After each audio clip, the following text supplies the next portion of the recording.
In the name of the Father, and of the Son, and of the Holy Ghost. Amen.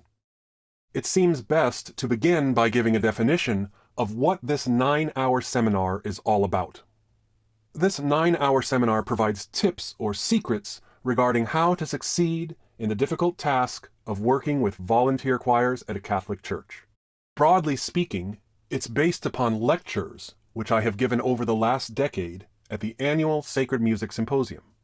Those who purchase this 9-hour seminar will also receive a 45-minute phone conversation with myself, during which they can ask any question they desire. So that means if there's something that you didn't understand in the seminar, you can ask me on the telephone, or if there is something which was not covered in the seminar that you hoped would have been covered, you can also ask me that on the telephone. You can ask me anything you want during that 45-minute phone conversation. During the 1990s, my family had a series of audio cassette tapes, and on those audio cassette tapes were 24 hours of talking by Archbishop Fulton J. Sheen. Fulton J. Sheen, of course, was a very famous Catholic preacher. In the 1950s, everybody in America listened to him on the television and on the radio as well. Catholics and non-Catholics. Everybody remembers Bishop Sheen when he was on television. As a matter of fact, every week, he reached more Americans through television and radio than would vote for Richard Nixon a decade later. Now, these 24 hours worth of audio cassette tapes, of course, were originally produced for long-playing records, which I'm sure nobody alive today remembers, but that's what came before audio cassette tapes. And these recordings made by Fulton J. Sheen were intended to instruct converts, those who were converting to the Catholic faith. Now, I am a cradle Catholic. In other words, I've been Catholic ever since I was a baby, but the tapes were so excellent that I would recommend these tapes to anyone, even if you are not converting to the Catholic faith. And I suppose there's a small parallel between Fulton Sheen's 24 hours of talking and my 9-hour seminar, in the sense that I would hope people enjoy the seminar so much that they would recommend it not only to people who are brand new choir directors, but also to people who have been directing choirs for many years. That, at least, is my hope. When Fulton J. Sheen began his 24-hour recording, he began with the following statement. He said, "Women are accused of doing all the talking. This is to prove that men do their share." Since we're about to spend 9 hours together, I thought it would be appropriate to give a brief overview. And in just a minute, I'm going to tell you where you can go to download a blueprint or plan or overview or epitome of my seminar written out on a PDF, so that you can download that PDF file and glance over the subjects which I'm going to deal with or discuss or elaborate upon.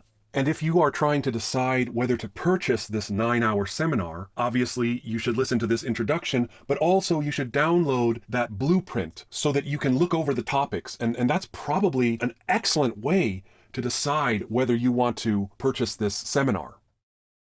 Now, it must be surprising to see that I am doing an online video lasting 9 hours. After all, I'm known as someone who has strongly opposed, quote-unquote, virtual music lessons, and I'm someone who has spoken out against today's obsession with podcasts and iPhones and recording oneself for hours and hours and hours and putting it on YouTube. My position over the years has been there's something satanic about people who never suffer an unpublished thought and who can't go a day without posting a 30-minute video giving their hot takes. Now, these are folks who usually are laymen, but sometimes are priests, and they would rather die than go a day without posting their hot takes on Twitter, Facebook, blogs, TikTok, Instagram, and so forth and so on. Generally speaking, my position has been that 99.9% of these enormously long podcasts provide almost no meaningful information or knowledge or wisdom. I have often said that most podcasts could be condensed to a paragraph of information, or even a bullet point list with 2 or 3 bullet points. After all, time is a precious gift from Almighty God, and sloth is a deadly sin. Some time ago, a man named Stephen Cutts, and I don't know anything about him, but I just know that he produced this video called Mobile World, and I would highly recommend that you look it up. It can be viewed, ironically I suppose, on YouTube. And I really feel that you would enjoy looking at it because I think it's very well done. And it basically contains a powerful message about the fatal addiction and obsession with mobile devices and computer screens that so many of us are afflicted by. After you watch that video, see if you agree with me that there's something satanic about the obsession with mobile devices and people filming themselves talking for hours and hours and hours and then uploading it onto the internet. And yet these are the same people who say they're too busy to do acts of charity or spend time with their children or instruct someone in the faith or write a letter to someone in prison and so forth and so on. For some people, the pursuit of clicks has become a god. And yet if these self-same people encountered in real life most of the people giving them clicks, they would not even look at them or speak to them or give them the time of day. Now, it's true that Fulton J. Sheen gave lots of presentations on film. Do I therefore accuse Bishop Fulton J. Sheen of taking part in a satanic enterprise? No, because before giving those presentations, Fulton J. Sheen had been a university professor for many years, so he was qualified to speak in public. He had something to say, and he spent hours preparing each presentation before it went on television, and his preparation took place in the presence of the Blessed Sacrament. Part of his procedure was to give his lecture in Italian to someone who understood Italian and in French to someone who understood French, because he believed that rehearsing his lectures in different languages gave him security when the camera turned on. This is quite a different thing than people who have no knowledge and no experience filming themselves for hours each day and placing the results on YouTube. I believe technology can be used to good purposes. For example, I learned how to sing Gregorian chant by listening to cassette tapes over and over again. I would rewind and listen, rewind and listen, rewind and listen. Many of these cassette tapes were created for myself and for my brother by Father Valentine Young in the 1990s. So I admit that it must be surprising to see that I, of all people, am producing 9 hours worth of content which I'm placing online. But my seminar is based upon numerous lectures, seminars, workshops, and presentations I have given over the last decade at the Sacred Music Symposium. I'm not going to sit here and describe what the Sacred Music Symposium is, because you can go online to the Sacred Music Symposium website and you can download, tons of videos and thousands of pages of booklets and photographs and all kinds of different things that show what the Sacred Music Symposium is all about. It's an annual event that we've been hosting for close to a decade, and musicians come from all over the world to attend it. It's designed for Catholic choir masters and music directors and organists and singers. So I'm not going to waste your time by describing something that you can easily look up online. But let me just say that over the last decade, we have had a number of wonderful topics or themes. In other words, each year the Sacred Music Symposium has a theme to it. And one year we talked about The Art of the Fugue by Johann Sebastian Bach. One year we focused on species counterpoint. One year we focused on children's choirs. One year we focused on Catholic hymnody. One year we focused specifically on volunteer choirs, and so forth and so forth and so on. Actually, every year we have focused on different composers. We've had modern composers like Monsignor Van Nuffel. We have had, one year was Palestrina, one year was Victoria, one year was Father Guerrero, one year was Kevin Allen, and so forth. As a matter of fact, one year we took an ancient Gregorian hymn, and we made that single hymn the point of the entire conference. That year we sang a Mass by Palestrina that was completely and utterly based upon that hymn, that Gregorian chant hymn, as well as many other compositions that were also based upon that same hymn. So the point is that each year at the Sacred Music Symposium, we have a different theme. So if you get a moment, like I say, you can go investigate the Sacred Music Symposium, and not only can you look at hundreds of photographs and videos, you can also read the testimonials from the participants. And they are really, wow, they are just so positive and so wonderful. So that's all I'm going to say about the Sacred Music Symposium. If you purchase my seminar, there are 2 documents that you're going to want to make sure you download. They're available freely on the internet. One of them is the booklet from Sacred Music Symposium 2023, and it's like 360 pages, and you're going to want to download that one. But also there's the blueprint, in other words, the outline of the seminar, which you definitely want to make sure that you download.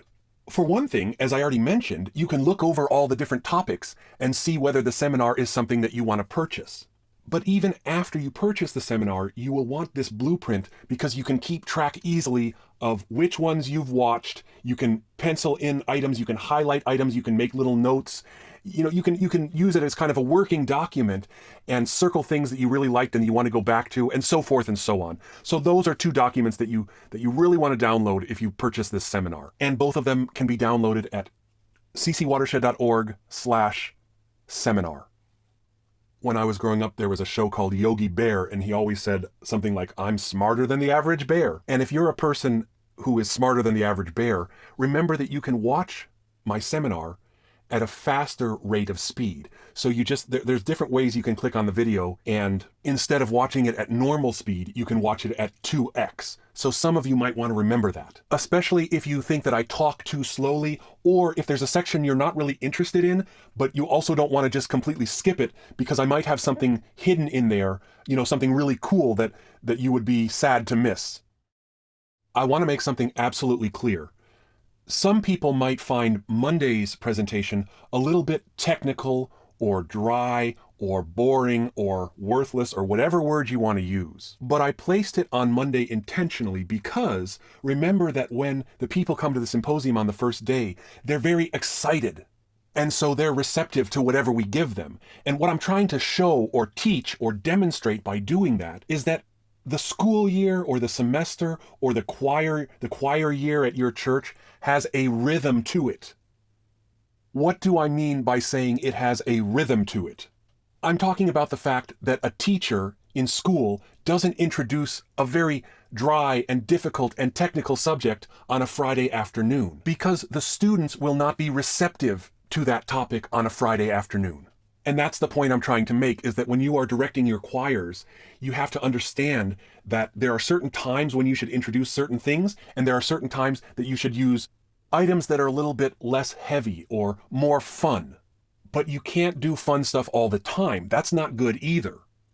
The hard work still needs to be done. So I guess what I'm saying is, if you find Monday's topic not as interesting or not as helpful or overly technical or a little bit on the dry side, don't worry, because Tuesday and Wednesday and Thursday and Friday are not like that at all.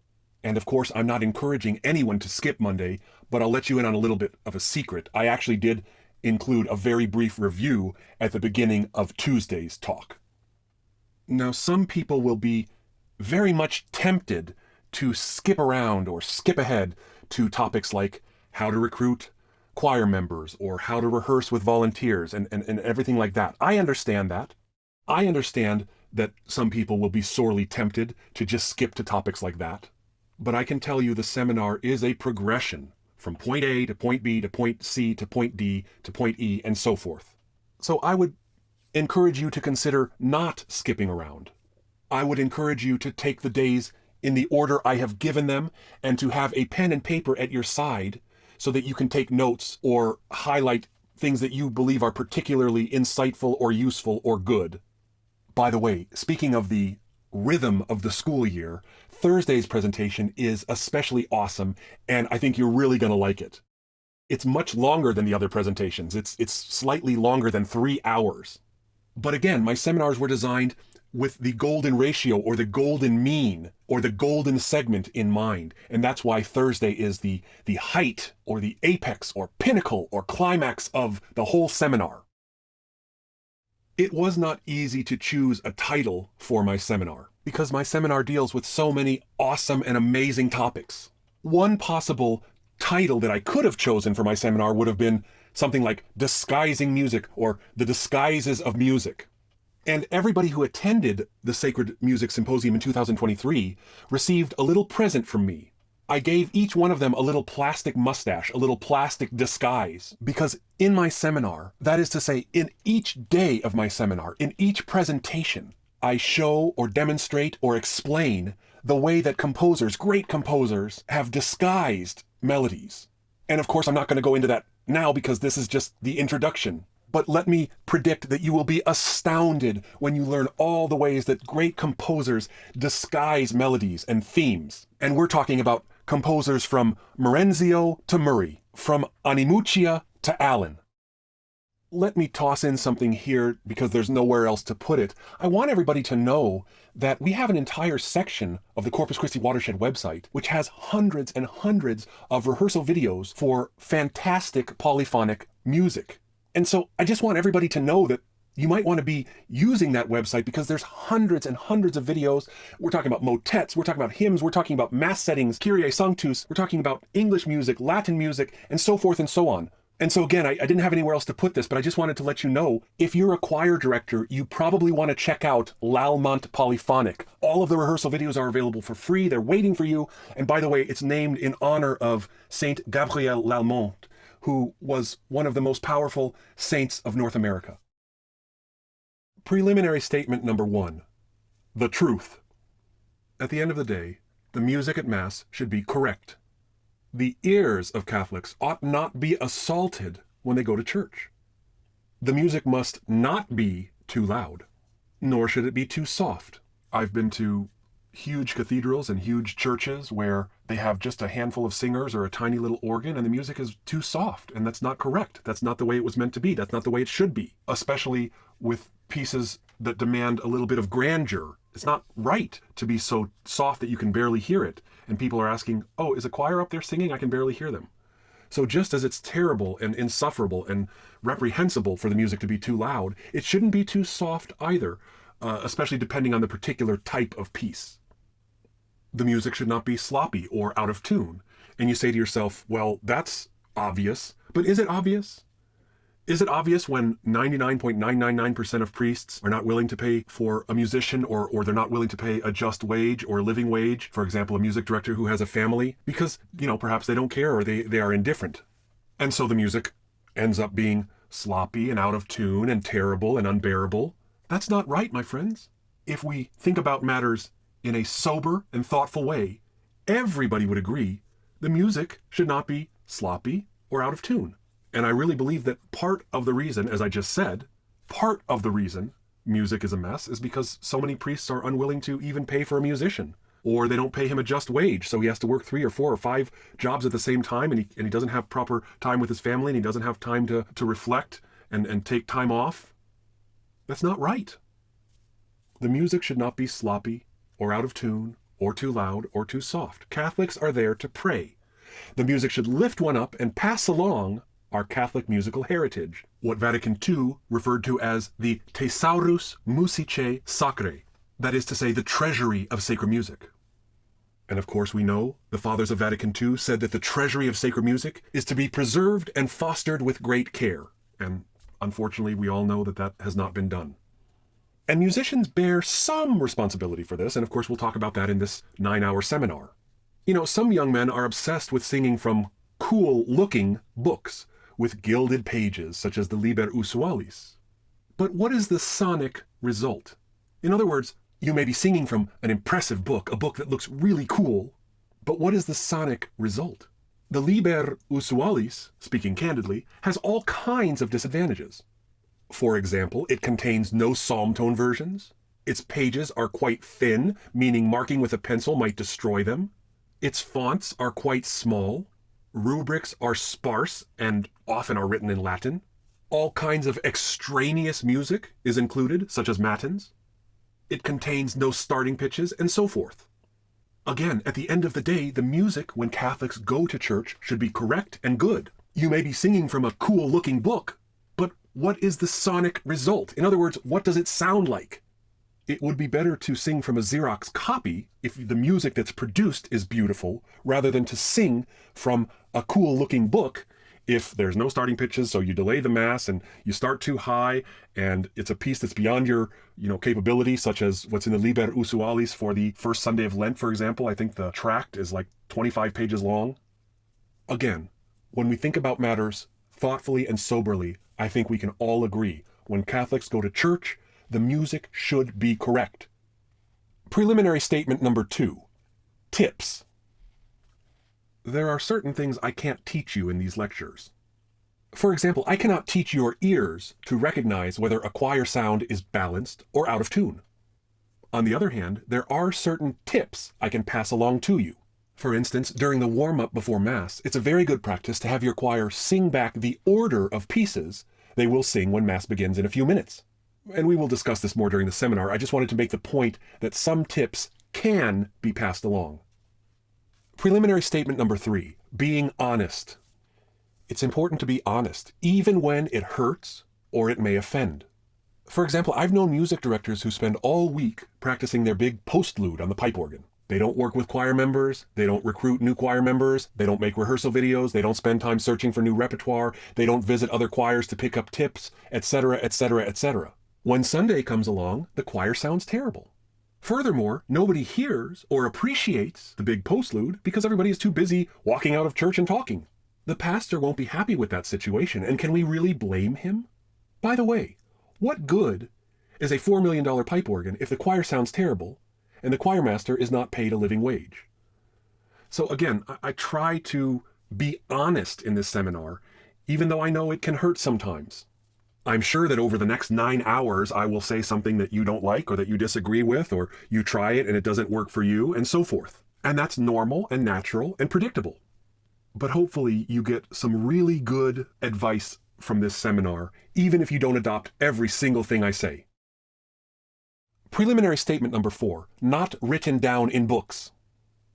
Some things we'll discuss during this seminar aren't written in books. They come through experience. For example, as a choirmaster, you really do need a pattern for your weekly program, especially when working with volunteer singers. This is hugely important.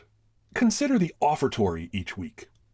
If you skip the proper one week, sing it in 8-part polyphony the next week, replace it with a hymn the next week, then sing the full Gregorian chant the next week, then replace it with organ music the next week, then use a psalm tone the next week, then sing a female motet in Latin the next week, then sing a male motet in English the next week, then replace it with a hymn with descant the next week, and so forth and so forth and so forth. This will not only confuse your congregation, it will also frustrate your volunteer singers, and it will also frustrate you. Trust me. When it comes to the Gloria and Sanctus, for example, it's best not to change them very frequently. Like we already said, music at Mass should be a delight for the congregation and priest. It should not be a weekly catastrophe. Preliminary statement number 5, Jeff's examples. Throughout this seminar, I have often recorded the pieces so you can hear what we are speaking about. Moreover, I present them in a way that makes it easy for you to understand what we're talking about. Sometimes I provide multiple recordings to make absolutely sure that you understand. For example, during Monday's seminar, I strongly advocate or urge or plead for the use of stepwise motion bass lines and pedal tones. In that lecture, by the way, I explain why those techniques are good. Here's a quick example demonstrating what I'm talking about. Notice how clearly I indicate what you should be listening for. Of the Father's love begotten, ere the worlds began to be, He is Alpha and Omega, He the source, the ending, He of the things that are, that have been, and that future years shall see, evermore and evermore.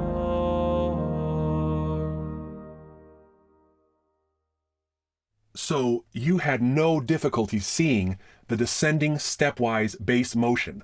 I highlighted it, and I even wrote in huge letters each note so you can easily follow along the stepwise descending bass motion.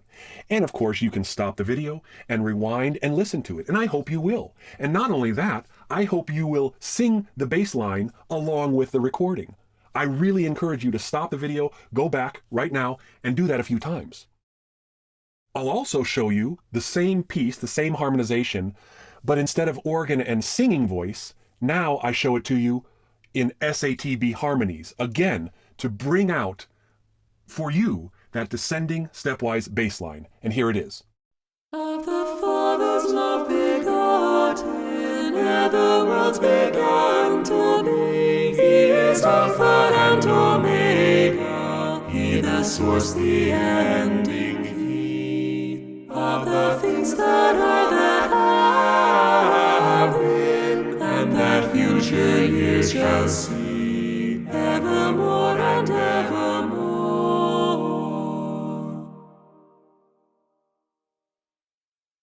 The point I'm trying to make is that when I show you examples in this seminar, I make it so easy for you to understand what I'm talking about, even if it's been a while since you've been in college, even if it's been a while since you've thought about augmentation or ostinato or whatever the case may be. I make it so easy for you to understand. I want you to understand.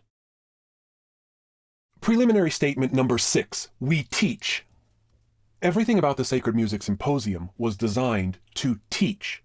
For example, when we present the participants with choral extensions in the credo, that's to inspire them to do the same thing. That is to say, it's meant to show them the possibilities so they can return home and do likewise. In other words, the Sacred Music Symposium, which usually has about 100 participants each year, is not over when it's over. In other words, that's just the beginning. Okay, so you sang a credo with a choral extension. Okay, that's just the beginning. You go home to your parish and you do that same choral extension, or you write your own, or you find another one, or whatever. The Sacred Music Symposium is all about inspiring and teaching. It would be a mistake for the participants to think that they go there and they sing a song and then they're done. That's just the beginning. And of course, this seminar, I hope, is just the beginning for you. I hope it inspires you and gives you ideas and sets you on fire with love for the music. Now, this teaching aspect, I mention this in the context of what I just did. I just anticipated the technique of using descending, stepwise bass motion and pedal tones. We're not actually going to talk about any of that until Monday's lecture. I'm anticipating it. It's good to anticipate concepts with your choir. You're planting a seed in their mind. Moreover, in a world where singers are sometimes absent, it's often necessary to anticipate and review. So the whole thing is hopefully to teach you and inspire you. And don't be afraid if you're going to be introducing a piece later on that year, don't be afraid to mention that during rehearsal and say, by the way, get ready because we're going to do a piece with a double canon or whatever the case may be. It gets them thinking about it rather than just tossing stuff at them. If you just toss stuff at them without any preparation, without planting that seed, it makes them feel as though maybe you're just making it up as you go along. Preliminary statement number 7, his choirs. I have suggested that singers should be recruited from the parish. I've recruited hundreds of singers over the last 25 years, and each had a different level of musical proficiency. Some were better singers than I am, but most could not locate middle C on a keyboard. My volunteer choir has been recorded thousands of times. These are live recordings, meaning they are taken from our Sunday masses. Before we start the 9-hour seminar, it seems logical that I should show you a few examples of my volunteer choir singing. The first example is hymn number 39 from the Saint Jean de Brébeuf hymnal.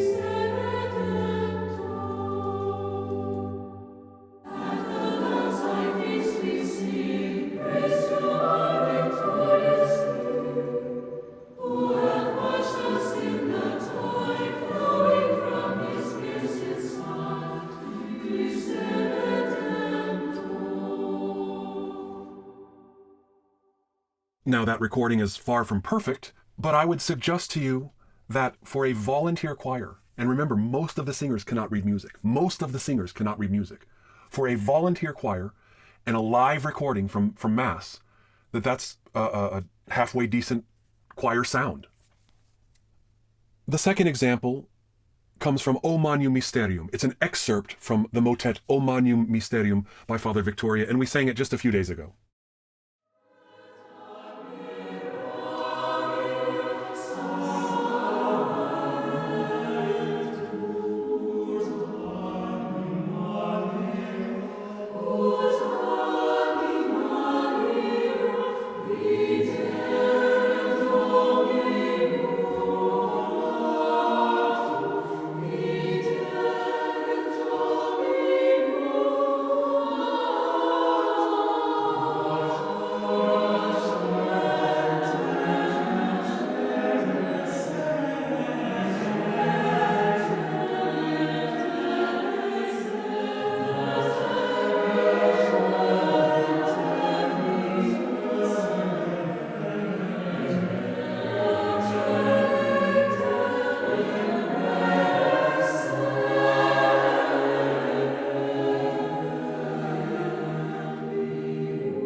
Again, I would suggest to you that since that's a live recording of a volunteer parish choir, most of whom cannot read music, and many of whom had never sung in any choir before I recruited them, I would suggest to you that that's a halfway decent choral sound. The third example is an excerpt of females singing Gregorian chant. Again, these are the volunteer singers who sing in my choir every Sunday, and this is a live recording.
Since we're about to spend 9 hours together, I suppose you might want to know something about me.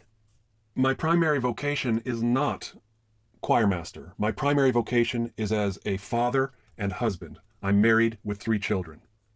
On the screen, you will find some biographical information about myself. You can pause the video and read it if you are so inclined, or you can take a screenshot of it if that's what you would like to do. But I'm not going to read to you a biography of myself. As you know, it would be absurd for someone to read a biography of himself. People are supposed to be introduced by somebody else. So that's why if you have somebody who's giving a presentation at your parish, you should always go up to the microphone and introduce that person. Don't have them introduce themselves. That's not proper. So I'm not going to read to you my biography. That would be absurd. But if you're interested in it, you can take a screenshot of it right now because it's on the screen. Information not included there is that when I was in high school, I won second place in a special competition that was held throughout the state of Kansas. And I played a program with Bach, a Chopin etude, Beethoven, and Debussy, and I was awarded a scholarship by the University of Kansas. I was blessed to be able to study at the University of Kansas, which has a renowned piano department. To give you an idea of some of the people that have served as artists in residence at the University of Kansas over the years, such a list would include people like Leon Fleischer, Malcolm Frager, Claude Frank, Gary Grafman, Byron Janis, Menachem Pressler, Angelica von Sauer, Nelita True, and so forth. Those are all extremely famous pianists. When I was doing research for this seminar, I stumbled across something I had completely forgotten about. When I first started out as a choir director, one of the things I did was transcribe hundreds of pages of sacred music. Somehow, the newspaper in Kansas found out what I was doing, and they did a big story on my choir. I have no idea how they learned what we were up to. I certainly didn't call the newspaper, but somehow they found out. It's kind of funny that the newspaper did a story on me as a choir director back then, because at that time, I mean, this is more than 20 years ago. At that time, I had virtually no idea how to conduct a choir. I didn't know the tricks of the trade. I didn't know how to get a good choir sound, and so forth and so on. So just because you read about somebody on a blog or in the newspaper, it doesn't mean they know anything. But again, over the years, as one works with hundreds and hundreds of singers, and when one runs hundreds of rehearsals, one begins to pick up the tricks of the trade, and one learns how to get a good choral sound. And of course, I also visited many other directors so that I could learn from them. At the time that newspaper article came out, I was primarily a pianist. In other words, my scholarship at the university at that time was for the study of piano. And during my seminar, I sometimes include little tidbits from the great pianists. I actually used to even sketch the great pianists when I was in high school, as you can see on the screen. And sometimes choral conductors can learn from the great pianists. For example, the pianist on the screen was named Joseph Hoffman. He was considered the greatest pianist of his generation. And he always talked about how much he hated what he called right-handed pianists. What did he mean when he criticized right-handed pianists? Well, he was talking about pianists who had a sloppy left hand. In other words, Hoffmann's magnificent sound was built from the left hand up. And as choral conductors, we have to be conscious of that. How many times have we heard choirs in which the soprano section is perhaps excellent, but the voices underneath the soprano are weak and sloppy? And so we can even learn from the great pianists, even though we're conducting choirs. Each day of the seminar, before providing secrets of the Conscientious Choirmaster, I teach you one technique, just one each day, one technique per day. Now, what is that all about? Well, for one thing, it's good to have something intelligent that we can tell our choirs about the music that we are teaching them.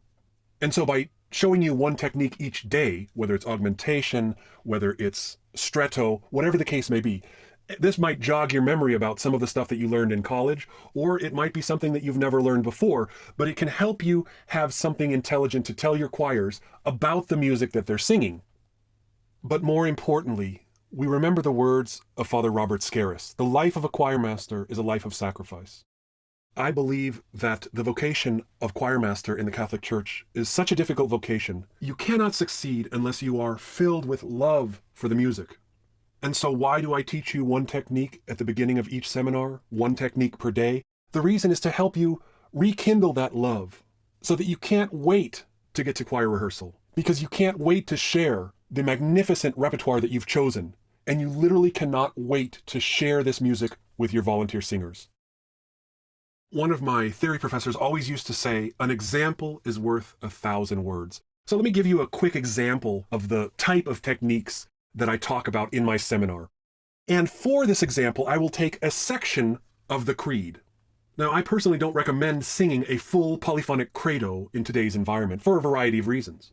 For one thing, even when I've heard this attempted by major churches or at church music conferences, international church music conferences, a full polyphonic credo is not usually sung very well. In other words, it lacks perfection. In other words, it usually doesn't sound very good.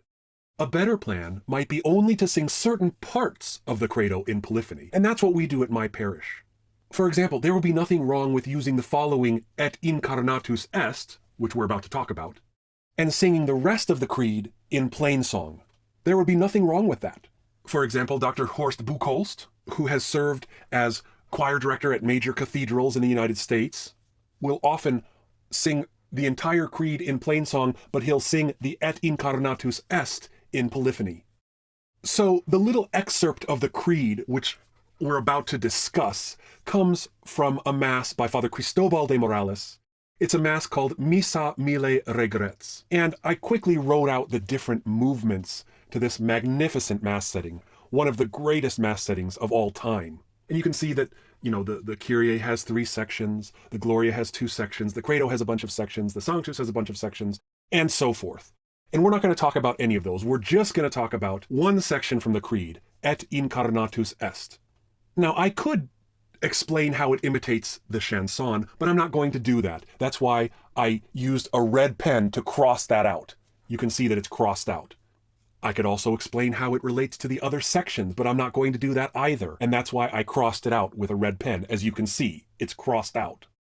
But I am going to speak to you briefly about the technique of ostinato, and then I'm going to point out something about the word crucifixus. And that's why you can see that ostinato and double tritone on crucifixus are not crossed out with red ink.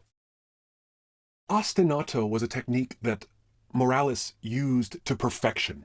It harkens back to earlier times, and Morales, by the way, was kind of a bridge between the earlier techniques and the later techniques. I could easily do an entire seminar on that topic, but I won't. In other words, it's very interesting how Father Morales brings in the older techniques, but also anticipates the newer techniques. He uses ostinato in many of his compositions, and it's marvelous. Ostinato is basically a repeated melody that repeats over and over again. It's almost like an echo that echoes and echoes and echoes. Since the Sacred Music Symposium held in 2023 was kind of dedicated to Luca Marenzio, I can't help but mention that in October of 1596, Marenzio, who had, owing to his great skill, been sent by the Pope to Poland, directed a mass he'd written in the form of an echo. Unfortunately, this echo mass did not survive, but you can kind of think of this credo section as an echo mass too. After you hear it, you can make up your mind whether it makes sense to you to think of it as an echo. By the way, it's too bad the Echo Mass by Marenzio didn't survive, because I think that must have been a really cool Mass. So first of all, let's just listen to this section and see what it sounds like. I used a couple of singers from my choir, and we recorded it for you so you can hear how it sounds.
I would strongly encourage you to rewind the video and listen to that section several more times. It's such a beautiful section. Now what I've done is I've taken that same recording and I've kind of turned the volume up on the ostinato voices. So now please listen to the same section, but the volume is turned way up on the voices that do the ostinato. Or perhaps I should say pseudo-ostinato, because it's not a perfect ostinato, but it's very close. So let's listen to that.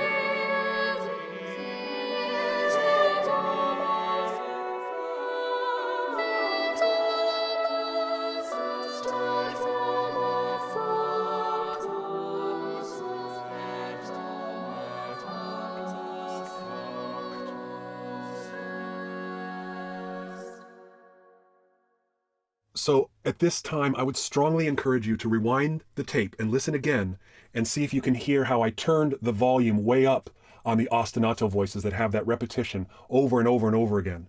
And finally, et incarnatus est, the mystery of our faith, et incarnatus est, that final time, it's repeated one step higher. So please do rewind and listen to the version with the ostinato voices turned up. And now let us listen one more time to the original version without the ostinato voices turned up. And here it is.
I said I would also tell you about the double tritone on Crucifixus.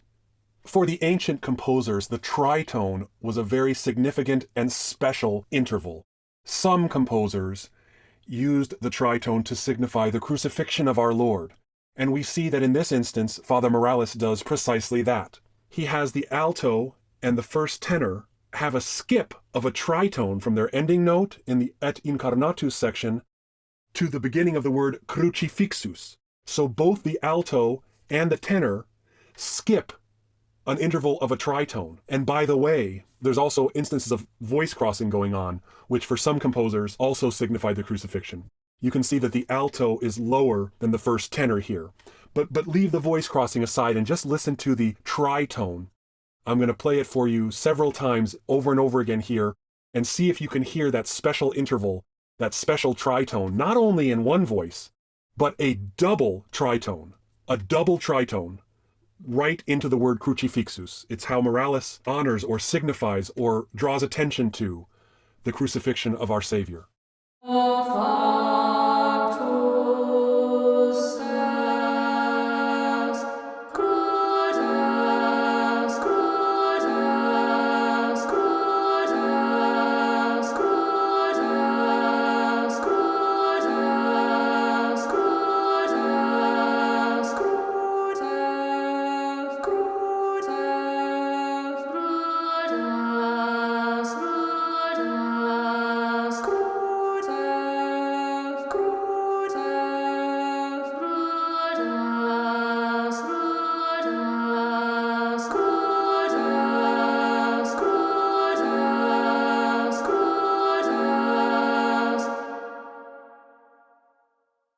You might be saying to yourself, why is the Creed so complex? Why do we have 6-voice polyphony at the Holy Mass? And the reason, of course, is that this is the tradition of the Catholic Church.